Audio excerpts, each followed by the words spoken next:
नमस्कार, देवभूमि समाचारों में आप सभी का स्वागत है। मैं हूं आपके साथ सबिहा। आगे आप मेरे साथ देखेंगे उत्तराखंड से जुड़ी तमाम छोटी बड़ी खबरें विस्तार से, लेकिन सबसे पहले नजर उत्तराखंड हेडलाइंस पर। रूस और यूक्रेन में बढ़ते विवाद के बीच अटकी उत्तराखंड वासियों की सांसें। एक्सक्लूसिव तस्वीरों में गोलियों की तड़तड़ाहट के बीच सहमे छात्र, परिजनों का अपनों की फिक्र में हुआ बुरा हाल। यूक्रेन में फंसे नागरिकों के लिए जरूरी सामानों का गहराया संकट। करेंसी के लिए बड़ी परेशानी तो खाद्य पदार्थों को लेकर भी छात्र हुए परेशान। यूक्रेन में फंसे उत्तराखंड नागरिकों को लेकर केंद्रीय रक्षा राज्य मंत्री अजय भट्ट का बयान। सरकार का लगातार पड़ोसी राज्यों से संपर्क बरकरार, हर नागरिक पहुंचेगा सुरक्षित। चारधाम यात्रा शुरू होने से पहले होटलों में बुकिंग में आए उछाल से कारोबारी खुश। कोरोना काल के बाद ठप पड़ी पर्यटन व्यवस्था, पटरी पर लौटने की उम्मीद। आपको बता दें, उत्तराखंड की बड़ी खबर इस वक्त की। जी हां, यूक्रेन से वापस लौटे हैं भारतीय नागरिक और लगातार युद्ध जो रूस और यूक्रेन के बीच में चल रहा है, अब वहां पर फंसे भारतीयों को अपने देश लौटाने की जो कोशिशें हैं वो परवान चढ़ती दिख रही हैं। और इसी के चलते अब यूक्रेन से भारतीय नागरिक वापस लौटे हैं। 219 भारतीय यूक्रेन भारत से लौटे हैं और उस 219 भारतीय यूक्रेन जो भारत से लौटे हैं उनमें उत्तराखंड के 4 छात्रों की सुरक्षित वापसी हुई है। जी हां, आपको बता दें कि उत्तराखंड के 4 छात्रों की सुरक्षित वापसी हुई है, जिसमें एक श्रीनगर, 2 ऋषिकेश और एक देहरादून का छात्र इसमें शामिल है। मिशन ऑपरेशन गंगा के तहत लोगों की वापसी, यानी कि जो रूस और यूक्रेन के बीच ऑपरेशन चल रहा है, उनके बीच जो युद्ध चल रहा है, उस बीच भारतीय नागरिक जो वहां फंसे हैं उनको निकालने के लिए मिशन ऑपरेशन गंगा के तहत लोगों की वापसी कराई जा रही है। और इसी के तहत 219 भारतीय यूक्रेन से भारत लौटे हैं और इसमें उत्तराखंड के 4 छात्र की सुरक्षित वापसी हुई है। देश सुरक्षित वापस लौटने पर चेहरे खिले हैं भारतीयों के। लगातार आपको बता दें कि पूरे देश के साथ साथ उत्तराखंड में भी जो वहां पर हमारे देशवासी फंसे हैं उनको लाने की लगातार मांग हो रही थी प्रधानमंत्री से, देश की सरकार से, और उत्तराखंड सरकार भी लगातार कोशिशें कर रही थी। और इसके चलते 219 भारतीय यूक्रेन से लौटे हैं और उत्तराखंड के 4 छात्र इसमें शामिल हैं। और वहीं लोग जब अपनों से मिले हैं, इतनी दहशतगर्दी के बाद जब उनके अपने वहां से अपने वतन लौट रहे हैं, तो उन्हें देखकर जो परिवार वाले हैं वो भी काफी खुश हैं। तो आपको बता दें कि उत्तराखंड के 4 छात्रों समेत यूक्रेन के 219 भारतीयों की सुरक्षित वापसी और काफी मुश्किल हालातों से बाहर निकलने का मिशन जारी है। बुलेटिन की शुरुआत करेंगे उस खबर के साथ जिस पर पूरे देश के साथ साथ उत्तराखंड के लोगों की निगाहें भी लगी हैं। जी हां, रूस और यूक्रेन के बढ़ते तनाव के बीच अब सवाल उन छात्रों और लोगों की सुरक्षा को लेकर खड़ा हो रहा है जो यूक्रेन में फंसे और अपने देश सुरक्षित लौटना चाहते हैं। यूक्रेन में फंसे अपनों की सलामती के लिए परेशान परिजनों के दिलों में दहशत और अपने बच्चों के लिए फिक्र बढ़ गई है। और सवाल यही खड़ा हो रहा है कि आखिर कब तक सरकार उनके अपनों को सुरक्षित पहुंचाएगी। रूस और यूक्रेन के बीच बढ़ रहा तनाव, देश के साथ उत्तराखंड के नागरिक फंसे। यूक्रेन में फंसे छात्रों में दहशत का माहौल, छात्रों की अटकी सांसें, आखिर कैसे बचेगी जिंदगी। उत्तराखंड में परेशान परिजनों की बड़ी बेचैनियां।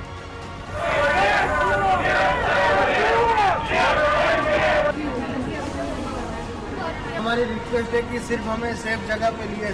पिछले 2 दिनों से रूस और यूक्रेन में चल रहे विवाद के बीच हो रहे युद्ध से भारत देश भी अब सहमा जा रहा है। देश के साथ उत्तराखंड के 151 नागरिक इस बीच यूक्रेन में फंसे हैं।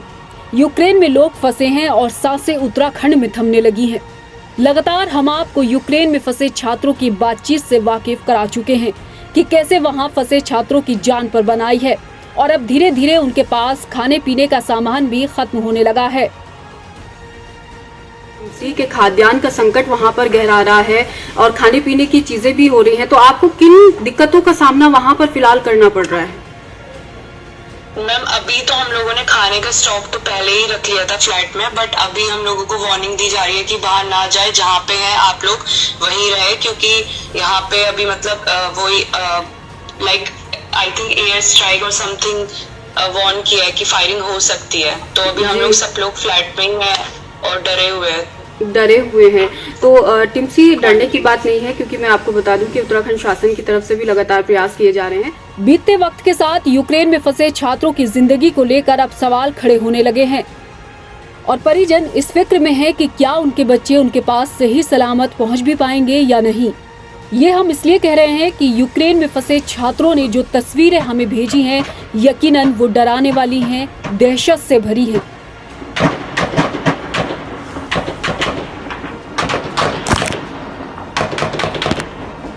ये देखिए, एक्सक्लूसिव तस्वीरें सीधे यूक्रेन से हमें भेजी गई हैं और ये एक्सक्लूसिव भयावह दृश्य इसलिए हम आपको दिखा रहे हैं कि आपके साथ सरकार भी इस बात को समझे कि अब यूक्रेन में हालात काफी डराने वाले हो गए हैं। ये जो एक्सक्लूसिव तस्वीरें हम दिखा रहे हैं, असल में वहां फंसे 2 छात्रों ने हमें भेजी हैं। देखिए आप कैसे दहशतगर्दी के बीच छात्र एक एक दिन काटने को यूक्रेन में मजबूर हैं।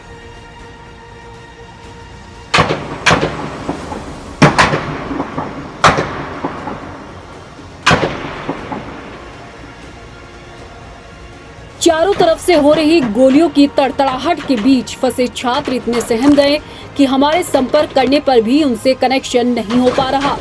लेकिन इतना जरूर है कि हम सीधे यूक्रेन के माहौल को आपके सामने रख रहे हैं।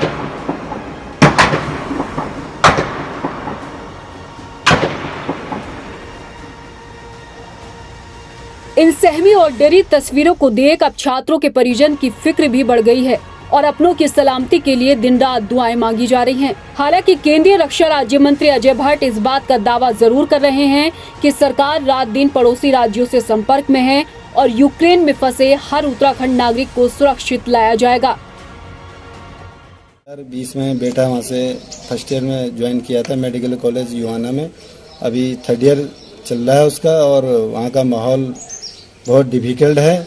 बच्चे जो है बाहर नहीं आ पा रहे, कमरे से अलाउ नहीं है उनको और सरकार ने कोशिश की है बच्चों को बाहर निकालने की और हमसे हमारा निवेदन है सरकार से कि उनको जल्दी से जल्द जो है हमारे बच्चों को हमारे सकुशल घर पहुंचाने की कृपा करें। जो हमको सूचनाएं आ रही है तत्काल हम उसको अपने विदेश मंत्रालय को भेज रहे हैं।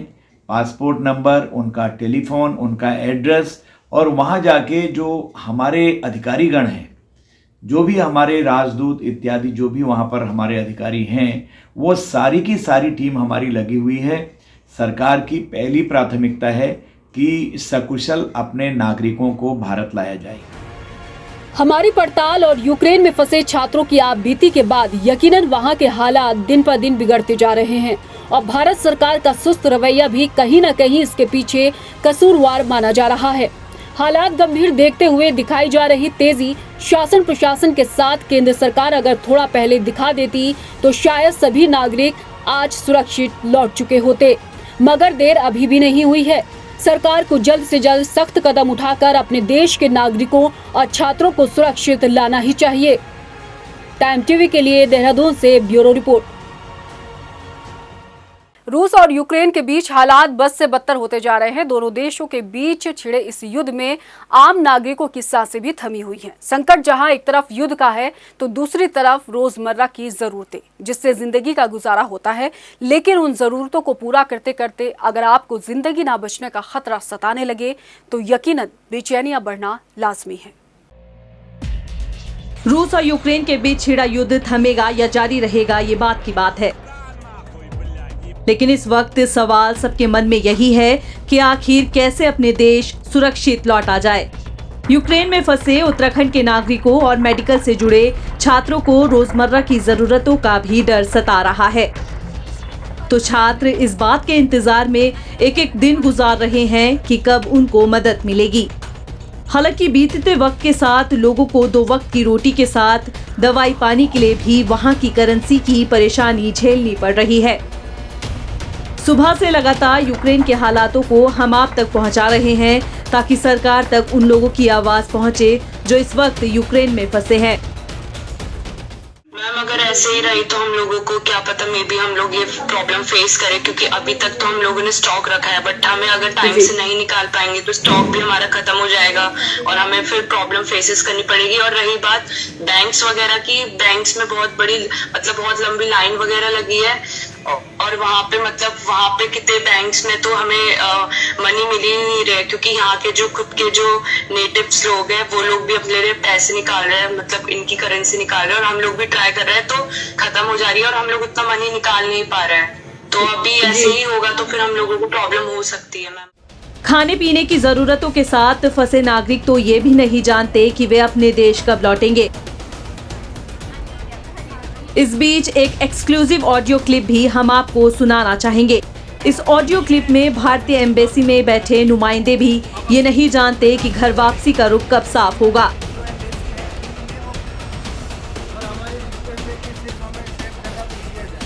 सवाल जवाब में सिर्फ बहस, और बहस बढ़ जाए तो नुमाइंदे फोन डिस्कनेक्ट करना बेहतर समझते हैं। Hello, good evening. Good evening, sir. Yes, My name is this the Indian Embassy? yes, Indian Embassy. Good evening, sir. My name is Nimish Chawla. I'm calling from Kharkiv. Mm-hmm. I'm calling you from a underground metro bunker right now, as of now.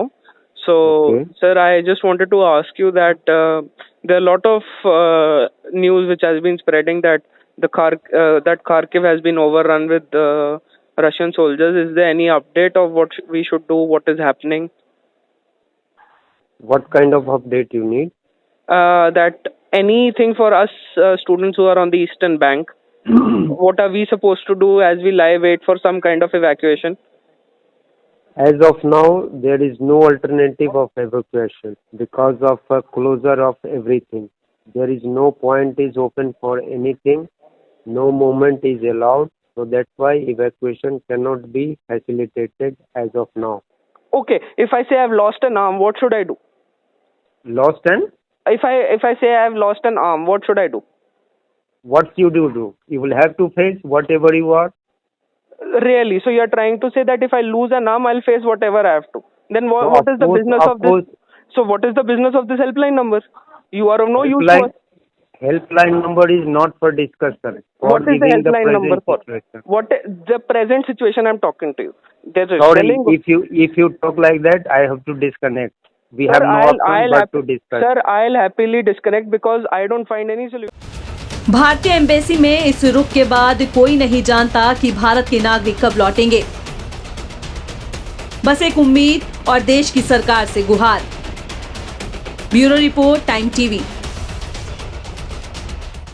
रूस और Ukraine के बीच चल रहे युद्ध के दौरान भारतीय नागरिकों को वापस लाने के लिए केंद्र सरकार हर संभव प्रयास कर रही है। तो अब धीरे धीरे भारतीय नागरिकों के फंसे होने के आंकड़े भी साफ होने लगे हैं। यूक्रेन में फंसे भारतीय लोगों में उत्तराखंड राज्य के 151 नागरिकों को सुरक्षित देश लाने के लिए सरकार भी हर संभव कोशिशों में जुटी है। हालांकि इस आंकड़े में अभी बढ़ने की उम्मीद है।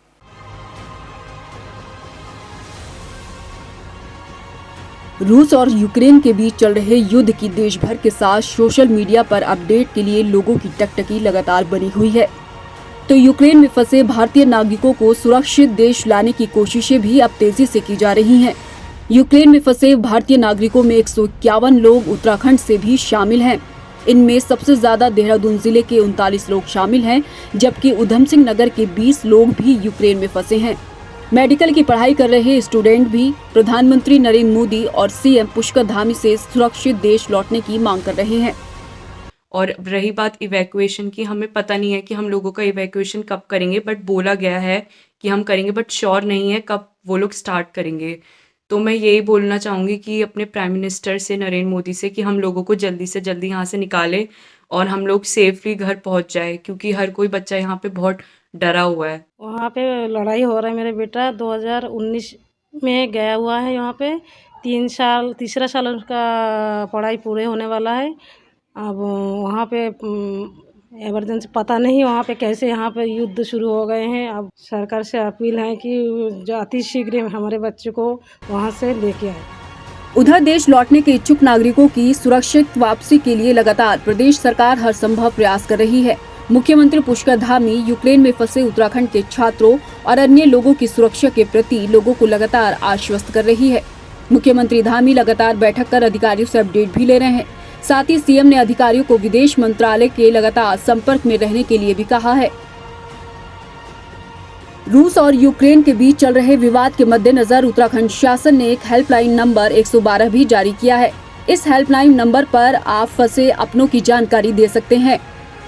इसके साथ ही 1077 टोल फ्री नंबर पर भी अपर सचिव गृह ने किसी भी तरह की सूचना हेल्पलाइन नंबर पर दिए जाने के लिए कहा है। उधर शासन की तरफ से डीआईजी पी रेणुका और एसपी प्रमोद कुमार को नोडल अधिकारी बनाया गया है। कोई भी व्यक्ति इन लोगों के कॉन्टैक्ट नंबर पर संपर्क कर सकते हैं।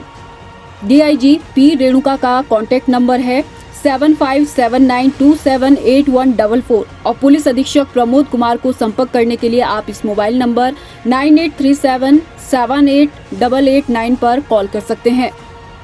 यूक्रेन में फंसे उत्तराखंड के नागरिकों की सलामती के लिए परिजन दिन रात दुआएं मांग रहे हैं, तो सरकार भी अपने स्तर से सभी को सुरक्षित वापस लाने के लिए हर संभव कोशिशें कर रही है। इस बीच उम्मीद करते हैं कि सभी नागरिकों को केंद्र और राज्य सरकार सुरक्षित वापस लाकर परिवारों तक जरूर पहुंचाएगी। टाइम टीवी के लिए देहरादून से ब्यूरो रिपोर्ट।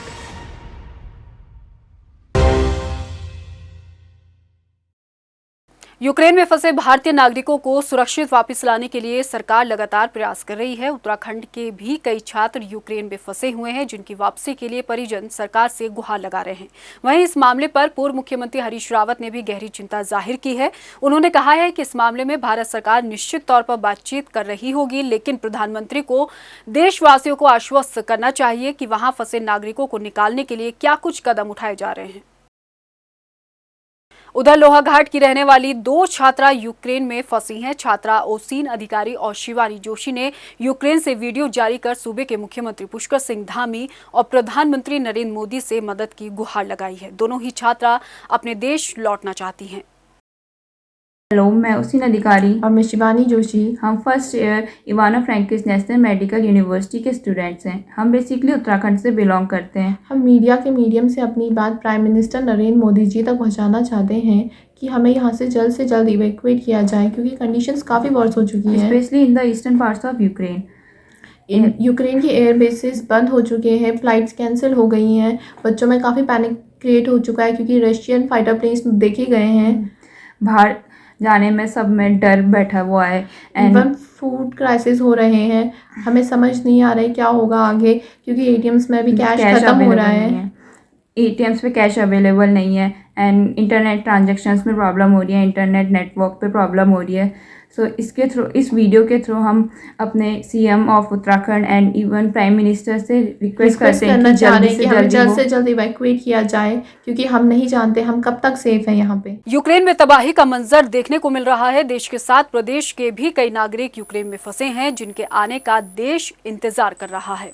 विपक्ष सत्ता पक्ष से जानना चाहता है कि घर वापसी को लेकर क्या रणनीति अपनाई जा रही है। कांग्रेस प्रवक्ता गरिमा मेहरा दौसानी ने केंद्र और प्रदेश सरकार पर हमला करते हुए यूक्रेन पर स्थिति साफ करने की हिदायत दी है।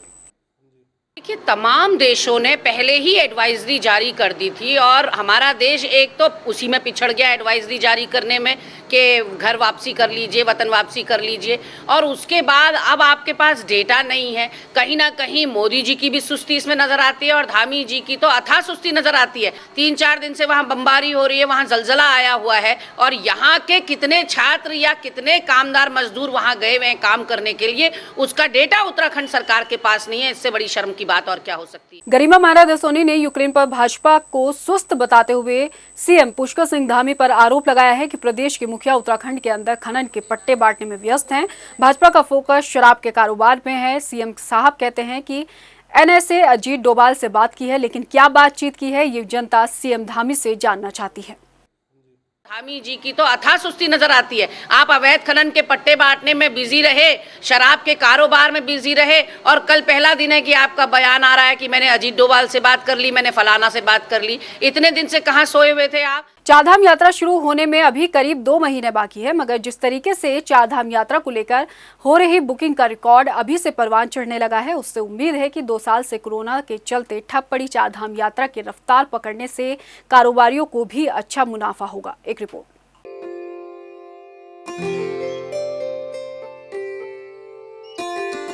इस बात से सभी वाकिफ हैं कि साल 2020 में कोरोना महामारी का दौर शुरू होते ही चारधाम यात्रा की रफ्तार धीमी होती चली गई, मगर 2 साल बाद अब हालात बेहतर होने के साथ चारधाम यात्रा के पटड़ी पर लौटने की उम्मीदों को भी पंख लगने लगे हैं। चारधाम यात्रा शुरू होने में अभी 2 महीने का वक्त बाकी है, मगर यात्रा को लेकर यात्रियों में उत्साह अभी से नजर आने लगा है। हरिद्वार, ऋषिकेश से लेकर यात्रा मार्गों पर होटल व्यवसायियों के साथ ही कारोबारी भी तैयारियों में जुट गए हैं। गंगोत्री और यमुनोत्री धाम में होटल और गेस्ट हाउस में मई महीने के लिए 70% बुकिंग हो चुकी है। वहीं बद्रीनाथ और केदारनाथ के लिए भी मई में 15 से 20% बुकिंग हो गई है। चारधाम यात्रा के लिए बुकिंग में आ रहे उछाल से पर्यटन कारोबारियों के चेहरे भी खिल उठे हैं। होटल व्यवसायियों को उम्मीद है कि यात्रा शुरू होने के साथ इसमें और ज्यादा इजाफा देखने को मिलेगा। कोरोना गाइडलाइन के चलते 2020 में महज 3,11,000 श्रद्धालु बद्रीनाथ, केदारनाथ, गंगोत्री और यमुनोत्री धाम के दर्शन के लिए पहुंचे। तो वहीं साल 2021 में ये संख्या बेहद सीमित रही और करीब 5,62,000 श्रद्धालु ही चारधाम यात्रा के दर्शन कर पाए। जाहिर है कि उत्तराखंड के पर्यटन पर यहाँ लाखों लोगों की रोजी रोटी जुड़ी है, मगर पिछले 2 सालों में महामारी के दौरान पर्यटन कारोबारियों के व्यवसाय पर पड़े असर का सीधा असर राज्य की अर्थव्यवस्था पर भी देखने को मिला। मगर इस बार उम्मीद जगी है कि उत्तराखंड की रीढ़ कहे जाने वाले पर्यटन का कारोबार संवरेगा और चारधाम यात्रा में इस बार बड़ी संख्या में श्रद्धालु दर्शन के लिए देवभूमि पहुंचेंगे। टाइम टीवी के लिए देहरादून से ब्यूरो रिपोर्ट। उधर हल्द्वानी में कमिश्नर दीपक रावत ने तहसील का निरीक्षण किया। इस दौरान दीपक रावत ने स्टाम्प विक्रेताओं और दस्तावेज रजिस्ट्रार भी चेक किए। साथ ही जरूरत के कागजातों को चुस्त दुरुस्त रखने के भी उन्होंने निर्देश दिए हैं। अपने निरीक्षण के वक्त कमिश्नर ने मैरिज सर्टिफिकेट में हो रही दिक्कतों को भी जांचा। देखिए, हल्द्वानी तहसील का आज इंस्पेक्शन किया गया और उसमें मैं मुख्यतः देख रहा था जो भी बेसिक ड्यूटीज़ हैं या बेसिक जो वर्क चार्ट तहसील का होता है उसको मैं देखने आया था। इसमें मुख्यतः जो हमारी खतौनियों को अद्यतन रखने की बात है उसको मैंने देखा और वो संतोषजनक था। दूसरा काम जो तहसील से होता है, अलग अलग प्रकार के सर्टिफिकेट्स होते हैं, खतौनियों की नकल जारी होती है, उसकी जो निर्धारित शुल्क है पब्लिक से वो लिया जाता है। उसमें भी मुझे ऐसी कोई दिक्कत यहाँ पे नहीं लगी। इस बुलेटिन में फिलहाल इतना ही। मुझे दीजिए इजाजत, लेकिन जाने से पहले एक नजर उत्तराखंड हेडलाइंस पर। नमस्कार। रूस और यूक्रेन में बढ़ते विवाद के बीच अटकी उत्तराखंड वासियों की सांसें। एक्सक्लूसिव तस्वीरों में गोलियों की तड़तड़ाहट के बीच सहमे छात्र, परिजनों का अपनों की फिक्र में हुआ बुरा हाल। यूक्रेन में फंसे नागरिकों के लिए जरूरी सामानों का गहराया संकट। करेंसी के लिए बड़ी परेशानी तो खाद्य पदार्थों को लेकर भी छात्र हुए परेशान। यूक्रेन में फंसे उत्तराखंड नागरिकों को लेकर केंद्रीय रक्षा राज्य मंत्री अजय भट्ट का बयान। सरकार का लगातार पड़ोसी राज्यों से संपर्क बरकरार, हर नागरिक पहुंचेगा सुरक्षित। चारधाम यात्रा शुरू होने से पहले होटलों में बुकिंग में आए उछाल से कारोबारी खुश। कोरोना काल के बाद ठप पड़ी पर्यटन व्यवस्था, पटरी पर लौटने की उम्मीद।